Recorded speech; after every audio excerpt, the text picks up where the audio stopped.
no sé, No, alguna es pregunta. muy difícil. Algo, no A sé. mí me pasa mucho que después de ver una película, a lo mejor algunos de ustedes la han visto por primera vez, empezar a hacer preguntas. Sí, Es muy complicado y nada, se trata de hacer preguntas sobre qué piensan de la película o algo que quieran conocer. Yo voy a romper el hielo, sí. si no hay preguntas alguna.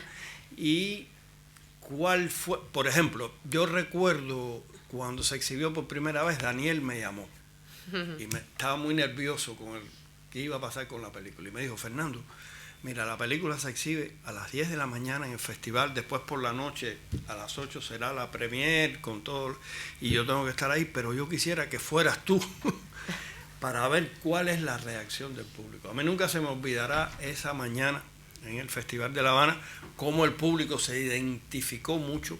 Hay una escena donde yo digo que el cine Chaplin flipó aquella vez, que es la entrevista que te hacen a ti en la En la azotea. azotea. Ahí el público prácticamente no se escuchaban ni los diálogos porque Empezó. eran tantos las risas y La gente empezó a aplaudir. aplaudir. Al final ya Eso empezó era a algo aplaudir. muy importante. Ahora, ¿cuál fue para ti, Laura, la escena más... esa escena, por ejemplo? Yo creo que ahí hubo algo de Sí. improvisación, Sí. ¿o no? Te Totalmente, pregunto. sí. Ahí estaba escrita la secuencia, había escrito, bueno, algo, una parte de lo que yo hago en la secuencia. Y cuando yo leí la película, yo no sé por qué, sentí como la necesidad que en esa secuencia era el momento para hablar sobre los años 90 en Cuba y lo que había sido para uno vivir esos años 90. Porque si bien Madagascar reflejaba de una manera muy realista, pero a la vez poética y metafórica, ¿no?, la realidad de los años 90 que comenzábamos a vivir en los 90. Creo que en el cine, yo no sé si ustedes recuerdan algún momento así, a lo mejor yo estaba equivocada, pero como que yo no había visto a un personaje que hablara de lo que había sido para esa persona, cómo había vivido esos años 90. Y hay tantas cosas que contar, todo el mundo tiene una historia sobre cómo vivió los años 90.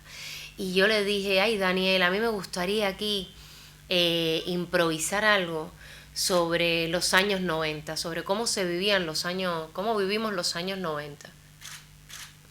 Y entonces no hablamos mucho más, yo le dije, ¿tú me dejas improvisar? Y me dijo, no, perfecto. Y entonces le dijo a Raúl, él le dijo, no cortes hasta que yo te Raúl diga. es el fotógrafo. Exacto, a Raúl Pérez Ureta, el fotógrafo, le dijo, no cortes hasta que yo te diga. Cuando ya porque claro, había un texto que todo el mundo sabía que era el final de la secuencia. Y Daniel le dijo, no cortes, cuando yo te diga tú cortas, perfecto. Y entonces ya yo empecé la secuencia y nadie sabía nada de lo que iba a pasar. Me acuerdo, estaba Juliet, estaban los actores, el actor austriaco, Mijael, y el actor alemán, estaban todos ahí. Y entonces yo empecé a contar parte de lo que viví yo, lo que vivió mi familia, pero también lo que vivió el resto de los cubanos. Y la cara de las personas se empezaba a transformar, porque además yo empecé a hablarle a ellos que estaban ahí, ¿no? Y le empecé a hablar a cada uno de ellos. Y los rostros, hasta de Mijael, el austriaco, e incluso el alemán, que era el que menos español hablaba, como que entendía, y el rostro le empezó a cambiar. Juliet le empezaron a jugar los ojos, porque claro, empezó a verse reflejada en todo aquello. Acción, reacción. Y la verdad es que yo no sé, yo tenía tantas ganas de hacer lo que salió de arriba abajo, se hizo corto y esa secuencia no se repitió. Pero fue gracias una vez más a la humildad y a la generosidad de Daniel Díaz Torre que salió esa secuencia.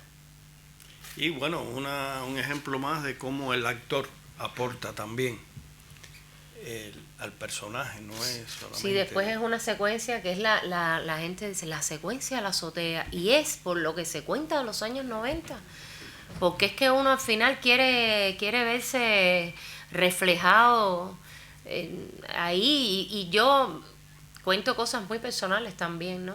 Pero personales, pero de todos.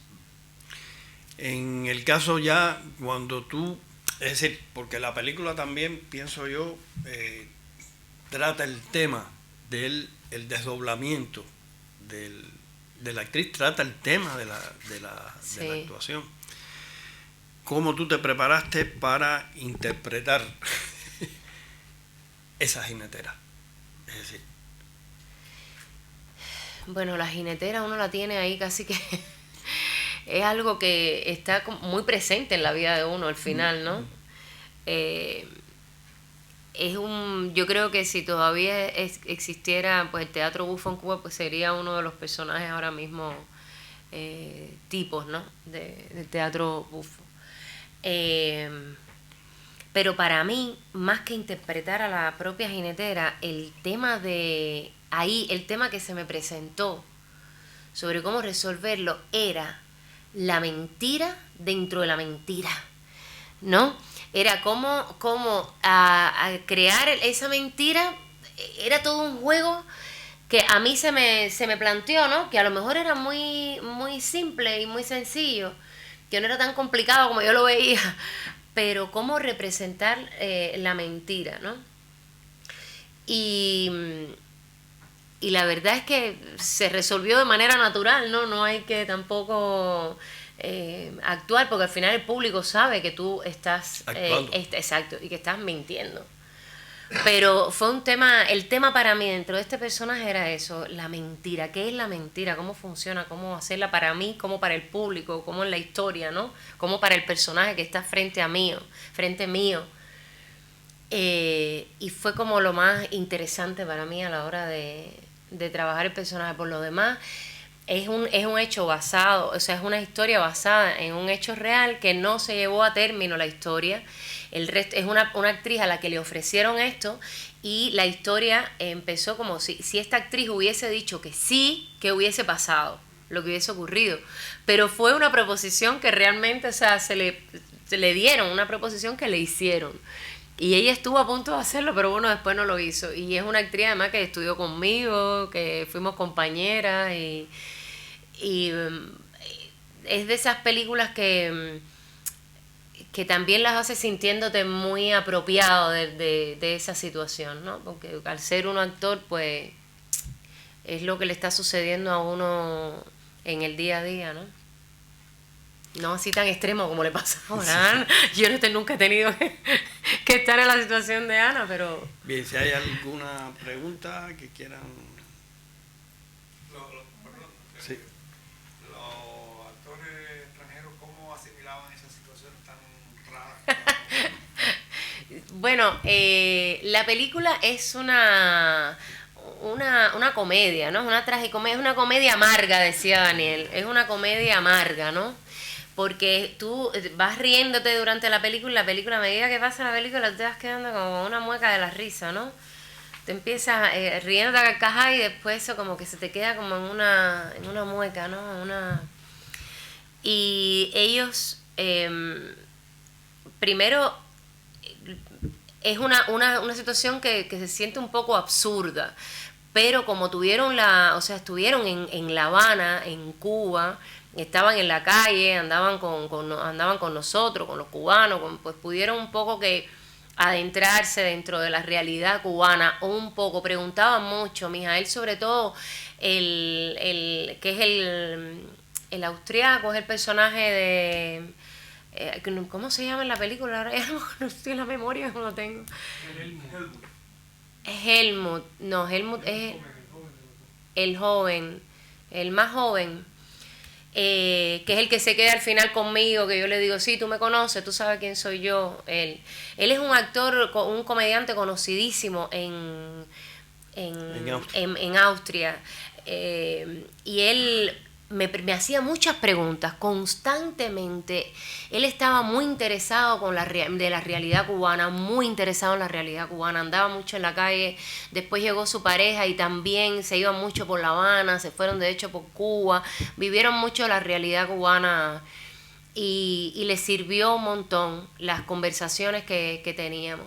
Lo más simpático fue con el español, que ahí sí lo tuvimos que ayudar un montón, porque aprendió lo que tenía, él nunca había hablado español, aprendió lo que tenía que decir, los diálogos, y a partir de ahí pues ya empezó a estudiar un poquitico de español para llegar, pero ya después todas las veces que nos hemos visto hemos tenido que entendernos en inglés, porque ya de español me dice Laura, ya es como que se me han olvidado casi todo, pero entraron muy bien, eran gente muy, muy sencilla, siendo un actor muy reconocido en Austria, sobre todo como comediante, imagínate, o sea, es un actor muy popular, pero con mucha humildad. Entraron a Cuba con mucha humildad, con mucha agradecimiento, con mucho agradecimiento de lo que los hubiesen llamado para hacer un proyecto acá. Estaban muy contentos. ¿Alguna otra pregunta? Si no, Bueno, pues nada. Ha sido para mí, quiero agradecer otra vez a Casa América y ha sido para mí súper lindo además que esta muestra comience con la película de Ana, en presencia además de Fernando aquí. Es como que siempre digo que el universo colabora un montón con las ideas bonitas cuando uno las tiene en el corazón, ¿no? Esos deseos. Y nada, estamos un poco que rindiéndole homenaje al gran director, pero sobre todo al grandísimo ser humano que fue Daniel Díaz Torres, y que nunca me olvidaré de esta gran oportunidad que me dio de hacer una película como esta. De verdad que sí. Así que un aplauso para él, para que le llegue donde quiera que esté.